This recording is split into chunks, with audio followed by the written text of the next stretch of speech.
Okay, Deion Sanders to Texas A&M. We got to talk about why this doesn't make sense and why it would simply be a bad choice for Texas A&M because they're not necessarily fixing the problem at hand, right? Getting these guys developed and putting a product on the field that is able to compete with some of these other top tier SEC programs. And I'm not saying Deion Sanders can't do it. I'm not saying Deion Sanders can't be that guy. But the reason why you would go for Deion really feels like he's going to assemble a good coaching staff around him. But Deion's going to be a guy that really comes out there and he's going to recruit really well. Colorado, in their first year of Deion Sanders being there, is 4-6 at a Power 5 program. I just want to put this in perspective. You get Deion Sanders to the SEC, one of the most driven, one of the most ruthless, brutal conferences in college football.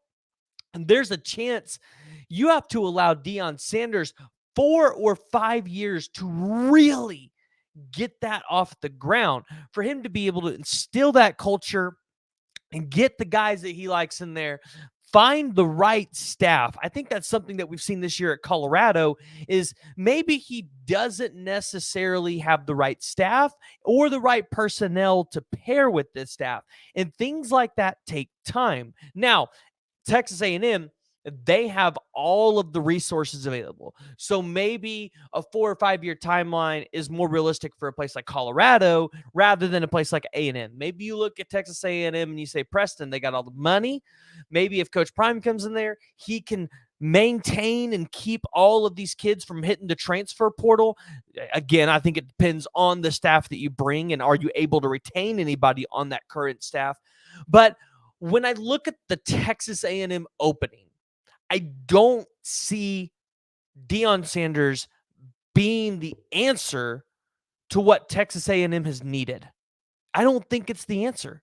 And I think so many people want to jump to Deion, because he was the hottest name coming out of this offseason. I mean, guys, my biggest video that I've ever posted got 95,000 views. It was the first time I'd ever talked about Deion Sanders when he first went to Colorado. Deion Sanders is going to have the hype and it would make a splash, but I don't think it answers the question because I think with Deion, there's too many unknowns for what he could potentially be at the higher level. And that's not me saying he can't do it. I think anybody can do it with the right resources, with the right drive. You can do it.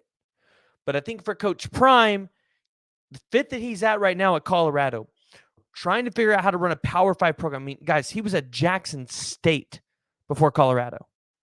I mean, and just in terms of recruiting, Jackson State wasn't on the level of any, a lot of these FBS programs. I think when they were at Jackson State, they had the number 77 overall recruiting class when they got in 2022 when they got Travis Hunter.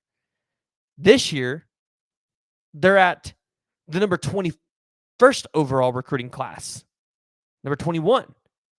Or no, that was in 2023. They had number 21 overall recruiting class. This year, they've regressed a little bit. You're at number 63. Now, obviously, I think Coach Prime's going to do his best work towards the tail end of the season. But again, I think the root of this video and the root of this question comes down to what I've seen a lot of people talking about on social media. Is Deion the right guy for the Texas A&M job? And I don't think the answer is yes.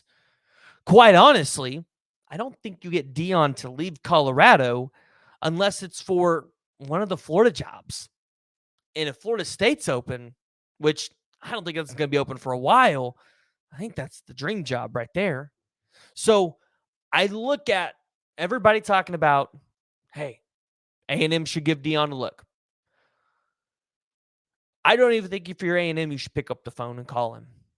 And I know that seems like a hot take, but I think Deion has to figure out how to run a Power 5 football program at a place like Colorado first. And we need to see more out of him on the recruiting trail. We understand right now he's got Shedeur Sanders. I want to see a quarterback in his program not named Shedeur Sanders. I want to see what happens the years that you can't get the best corner or a top 2 corner in the country in the recruiting class.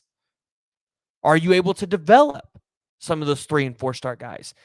When you get to a place like A&M, those things are crucial. Those are the things that are going to help you and put you over the top to win a national championship. So if you're A&M, you're still looking at guys like Mike Elko, Mark Stoops. Dan Lanning would be great. You're not getting him. Mike Norvell would be great. You're not getting him. Those are the names you're looking at.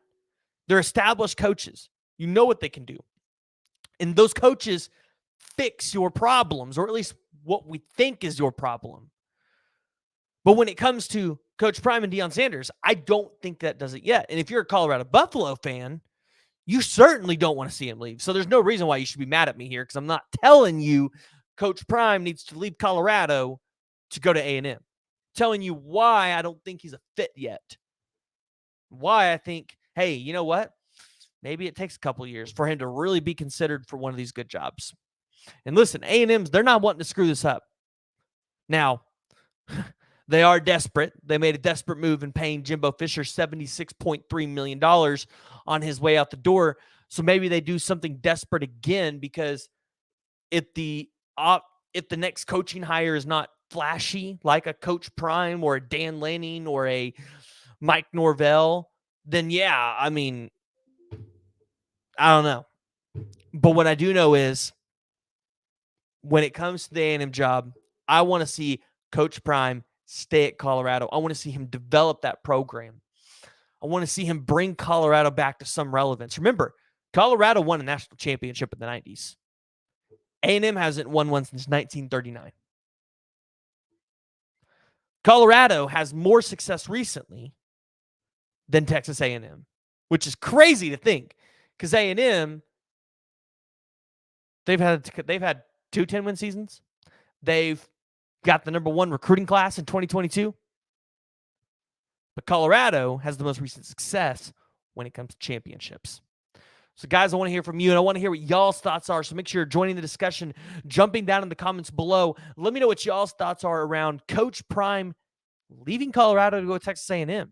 Would you think that is a good role for him? Do you think Texas A&M would be crazy to hire Deion Sanders at this time? I don't know. I want to hear y'all's thoughts.